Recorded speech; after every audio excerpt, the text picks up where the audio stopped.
Whether you want to believe it or not, I am somebody that is not a natural squatter. It didn't come easy to me. Um, I was the guy that, squatted the first time and rolled backwards. Couldn't understand how somebody can squat bare feet, no collapsed ankles, flat back, completely, perfectly vertical back. Um, and for many years, man, I used to see people that were taller than me, shorter than me, uh, just mindlessly can squat into a resting position, like ATG squat. The knees are not over their toes, right? This is the craziest thing. Like at the bottom, their knees are like, seems like the freaking vertical shin angle. And they can sit there and rest. I've got somebody in my family that has this ability. He's like 190 centimeters, long limbed, like long freaking femurs. Background of cycling, playing sports all his life. In recent, years, not recent years, but the last like 15 years of his life, he's not playing soccer, basketball as much, but he's definitely cycling a lot. And yeah, if you ask him right now, like, completely cold to get up off the chair and squat into a perfect ATG position, he could. He would say that his father would often like get into this position and fall asleep. Could you imagine falling asleep? And that's how restful that position was for him. So his dad was a farmer, he worked the fields and whatever. And so getting into that ATG position, he used to say that would just stretch out his back, and it was just so relaxing. So it's like a traction for him. And I remember, many times I've said to him, like, man, how do you do it, dude? Like, how do you get into this position? He's like, I don't know. And so ever since I started learning how to squat, way before the squat everyday journey, man, like probably 10 years ago now, when I first started kind of thinking, man, how do I squat? Like, what's going on? Which muscle is at fault here that's causing me to fall backwards? Since then, I've always kind of been reading, you read everything and anything, right? Because you don't really know anything.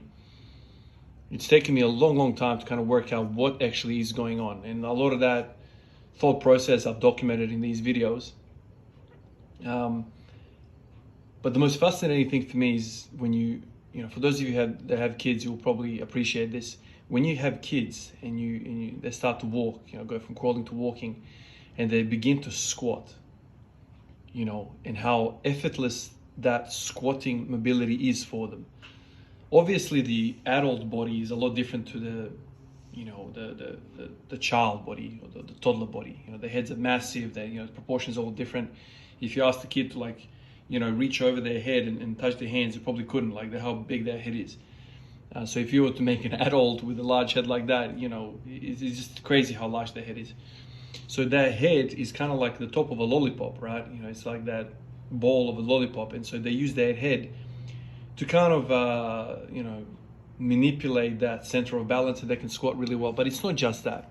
I've heard people talk about they've got a large head, and it's their hip mobility, man. If you look at it, they've got ample, like I've done this with my kids, man. Like they're laying on their back, and you bring their knee up, right? So hips at 90 degrees, knees at 90 degrees, and you do that hip rotation, just passive rotation of the hip. Mate, they've got unlimited internal and external rotation of the hip. Unlimited.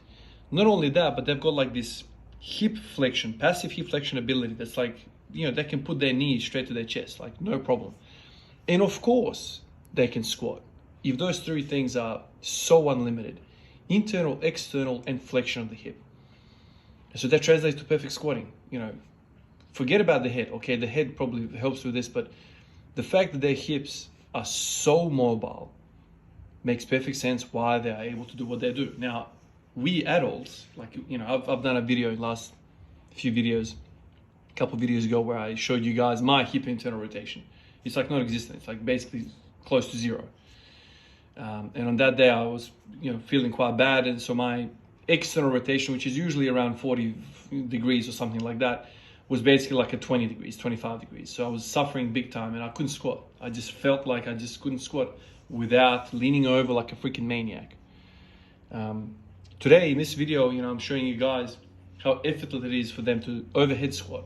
So not only can they squat effortlessly, but they can overhead squat. And so, you can talk about their shoulder mobility and whatever, blah, blah, blah, blah.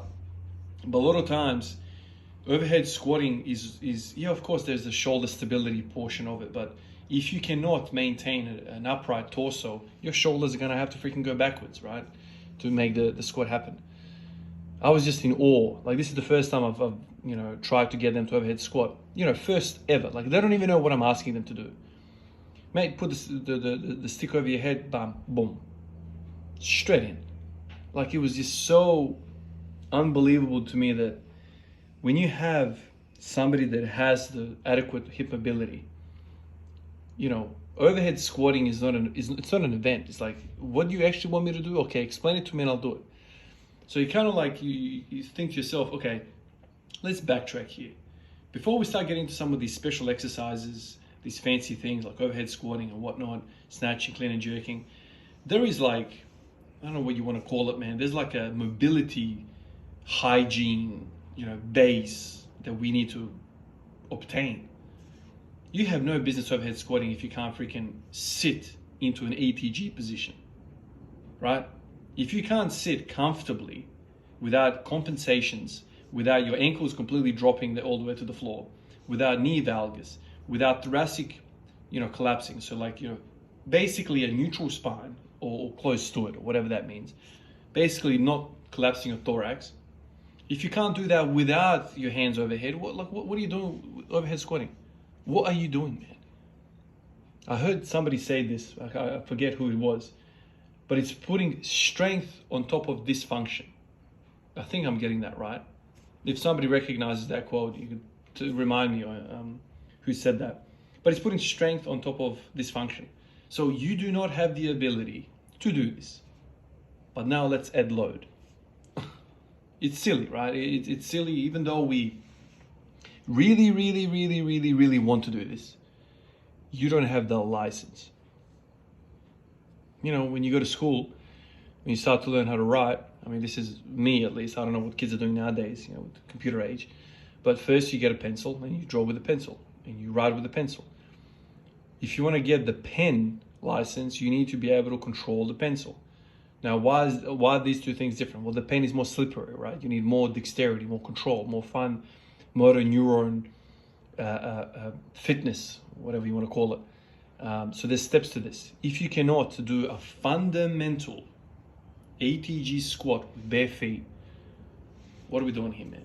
Of course, you can go ahead and cut some corners and cheat and start doing snatching and whatever, blah, blah, all these different things. But just don't be surprised when things start to hurt. Because it's all a spectrum, right? It's all a spectrum. Like, okay, so your mobility is, let's say, I don't know, 4 out of 10. 10 out of 10 is the perfection. Ideally, before you start getting snatching and all that sort of stuff, you want it to be at 7. But you're at 4. But you really can't be bothered, foam rolling around and working on this like silly thing. You want to play the sport. So you start playing the sport with 4 out of 10 mobility. And then you start getting some of these overuse injuries. Why is that happening? Well, mate, you don't have the right prerequisites to play this sport. It's like going out and playing basketball and you don't know the rules, right? The referee keeps blowing the whistle. Dude, what are you doing? You can't take 4 steps, man.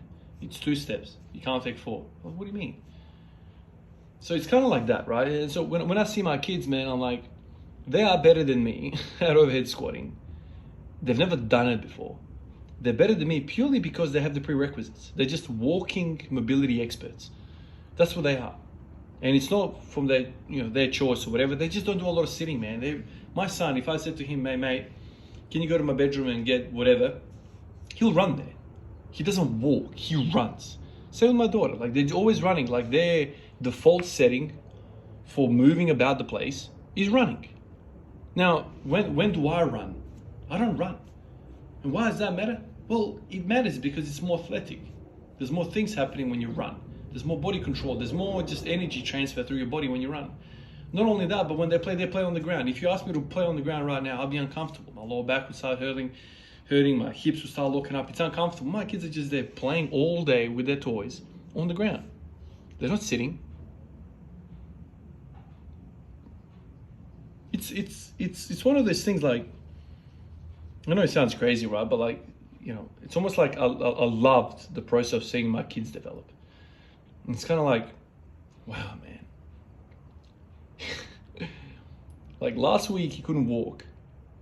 This week, he started walking. I remember this. And he's already got a perfect squat. I've been walking for 30 freaking years at that point. And I can't squat. He just started walking yesterday, man, and he can already squat. It sounds funny when you say it that way, but how I've lived my 30 years, I was probably the same as him when I was like, 3 years old, 2 years old, all that stuff. I was probably the same. But then you start losing these things because you don't explore some of these things. Like your joints never explore the end ranges. You just accustomed to the 90-degree death. But I say 90-degree death. Ankles are 90 degrees, knees are 90 degrees, your hips are 90 degrees, perfect for a chair. And so, you spend every wakeful hour that's your kind of maximum range of motion, and all of a sudden you expect to go to 120, 140 hip flexion, and you're like, why isn't this working? Mate, when's the last time you went to 100 degrees?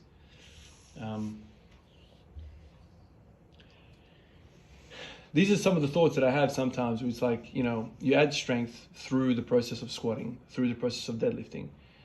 But then through that process, if you are not taking care of some of these mobility requirements, the consecutive weeks and months, you start to get into slightly like a millimeter off worse positioning in the squat.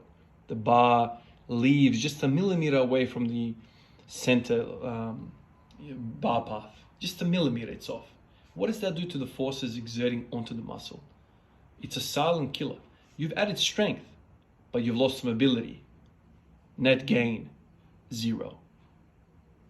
I don't know if you guys have noticed that, but some days, like some weeks, I'll push so hard on the volume, like at 70% or 80%, or whatever the case might be. I feel stronger, but I just feel like I can't get into normal positions, good positions. Weird, huh? Isn't that weird?